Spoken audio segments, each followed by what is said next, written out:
Welcome back to the theater of the real, the only place on the internet where we dismantle the glossy facade of stardom to examine the fragile hearts beating underneath. You are watching Whatever You Need. They say that the brightest lights always cast the deepest, darkest shadows. There is perhaps no stage on earth more sincere in its artificiality than midnight in Dubai to prove this cruel theorem true. Imagine, if you will, the Burj Khalifa slicing through the desert night, a needle of steel, an ambition raining fire and light upon a city that never sleeps. Supercars glide like sleek, metallic sharks along the illuminated avenues, and the rooftops pulse with a music that serves as a collective soundtrack for the illusion of eternal lightness. It was the very first breath of 2026, and the city seemed tailor-made for those who thrive on image, magnetism, and the promise of tomorrow. Among the most anticipated guests in this cathedral of luxury was a man accustomed to being the gravitational center of every room he enters, Gökberk Demirci. European audiences know his face, Turkey has acclaimed his talent, his charm is a tangible substance measured in millions of fans and endless headlines. But that night, as the world raised a glass to the future, Gökberk felt something fundamental give way beneath him.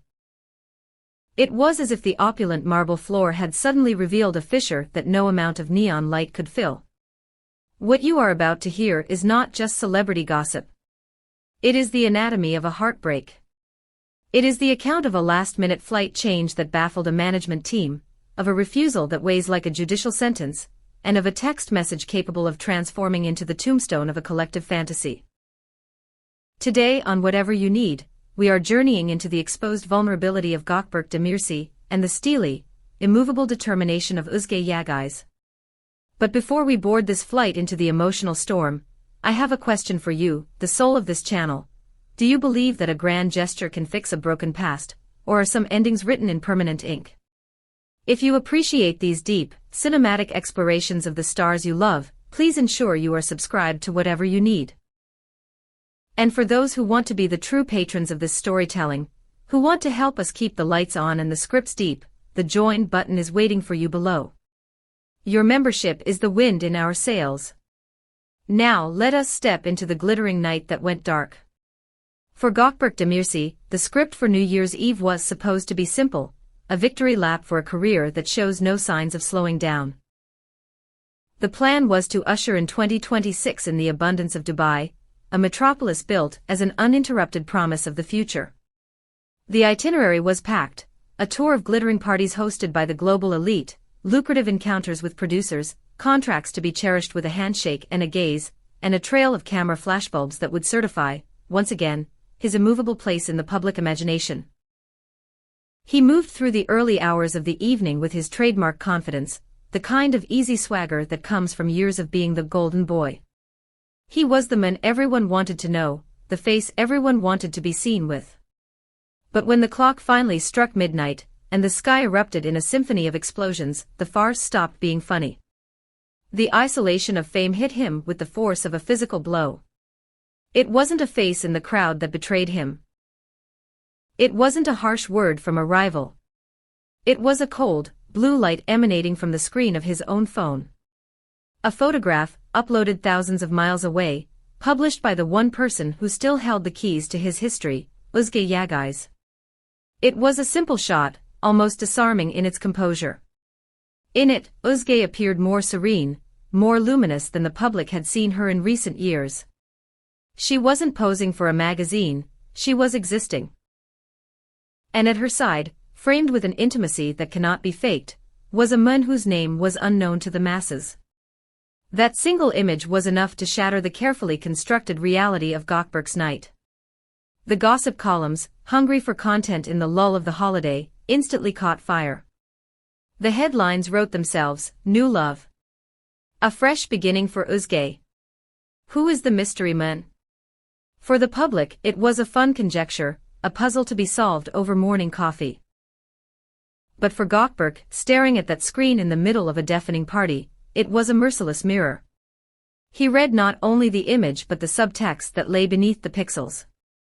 Özge's smile in the photo wasn't the polite, rehearsed smile of a celebrity at an event.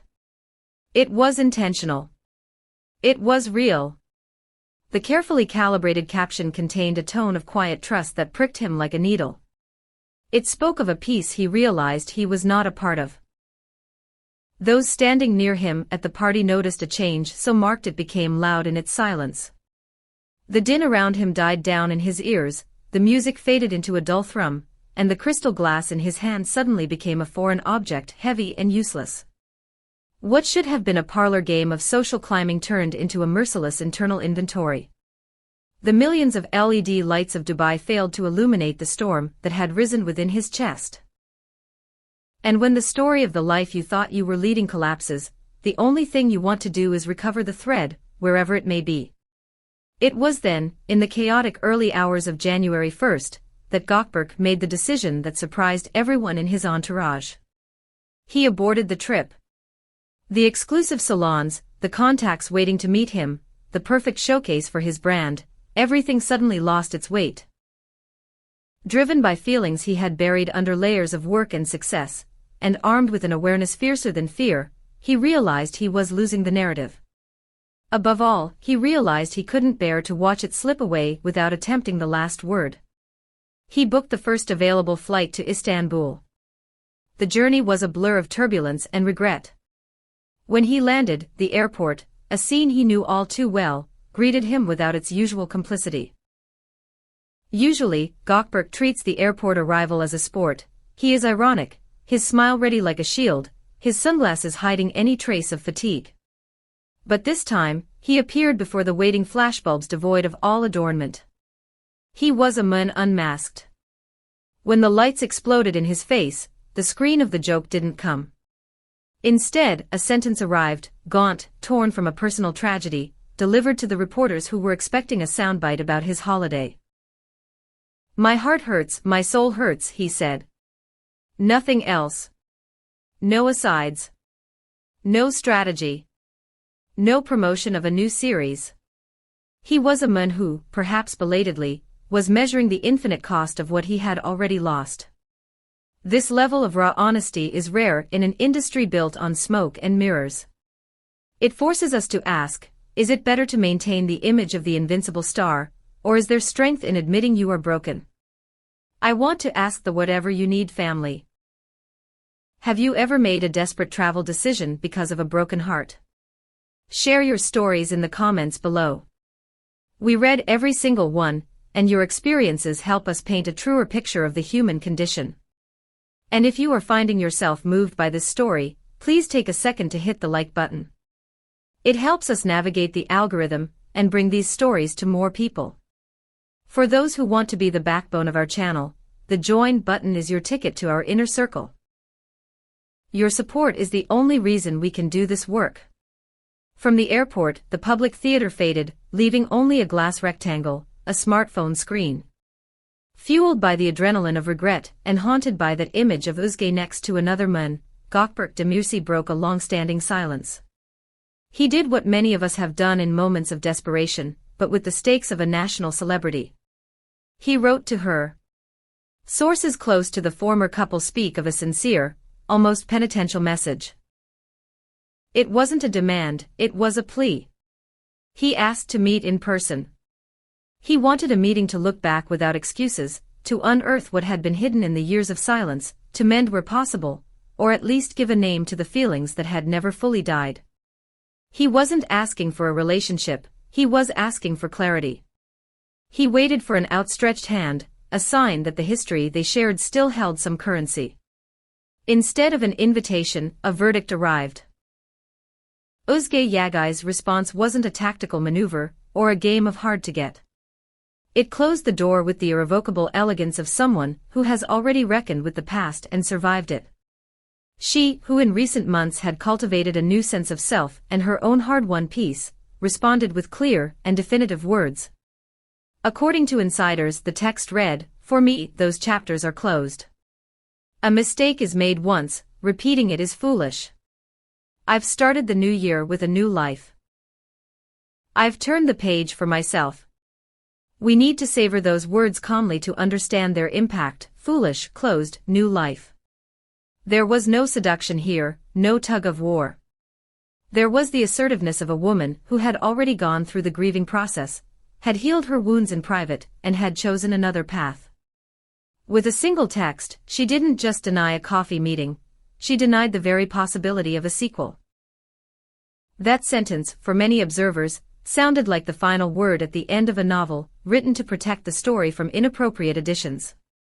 For others, it was a wound to be reopened with 1,000 explanations. But for Gökberk, it was a complete silence, a wall of ice leaving no room for clarification or negotiation. The consequences of this digital rejection were not long in coming. Unable to obtain absolution or clarity, Gökberk Demirci retreated into a shell of dense silence. His social media profiles, usually a hot topic of daily life and a direct line to his fanbase, went dark.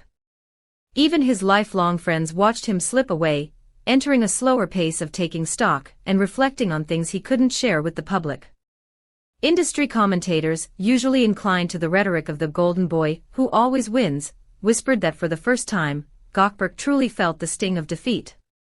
And a nagging echo lingered in the air, "You make a mistake once." Like a harsh reminder, it reiterated the idea that Özge had left behind not only a relationship, but also the anxiety that their specific love dragged with it.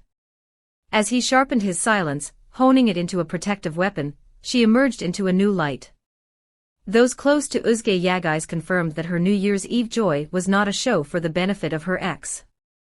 No last-minute madness, no studied pose. It was the fruit of long, secretive work on her own soul. She no longer wants to live looking back because she has understood, metabolized, and archived the past. And the mysterious man next to her in the shot. His identity remains jealously guarded. This secrecy is not designed to create smoke or mystery for the press. It is designed to protect a new beginning from the toxic glare of the public gaze. There is no rush in her life now, there is simply existence. And sometimes, living simply is the most elegant form of revenge against a chaotic past. As always, the digital arena is divided. On one side, there are those who applaud Özge's resolve, reading her message as a manifesto of self-respect. He owes nothing to the past, they argue. On the other, there are the romantics who for years have held out hope of seeing them together again, those who believe that Gökberk's vulnerability deserves mercy, that everyone deserves a second chance. But her words have scorched the earth around that edge. The curtain seems to have fallen. Meanwhile, insiders interpret this passage as a turning point for Gökberk, the deconstruction of the alpha image he wore for so long like a perfect suit. Is this silence the courage of someone who faces his demons, or is it simply the paralysis of belated regret? The world of gossip holds its breath, wondering if everything will really end with a message, or if time, an unrivaled narrator, is hiding a final twist. But in the end, we are left with a clear picture of two divergent paths. Özge walks forward, her gaze fixed on a horizon of peace and discretion. Gökberk looks back, standing on the ruins of a bridge he realized he wanted to cross only when it had already collapsed into the river below. It is a harsh but necessary reminder, in life, unlike the series we love, some endings are truly definitive. Not every season gets a renewal. We will continue to follow Gökberk Demirci's silence and Özge Yağız's rebirth, listening to their footsteps, searching for the details that don't make a sound but change the direction of a life. And if one day a different whisper arrives, we will be here to decipher it for you. But for now, their story belongs to a closed book on a high shelf. Thank you for joining us for this emotional journey on whatever you need. We hope this story gave you a deeper understanding of the people behind the personas. If you believe in the power of moving on, leave a star emoji in the comments. And please, don't forget to click that join button to support our channel and help us bring you the stories that matter. Until next time, remember to cross your bridges while they still stand. Goodbye.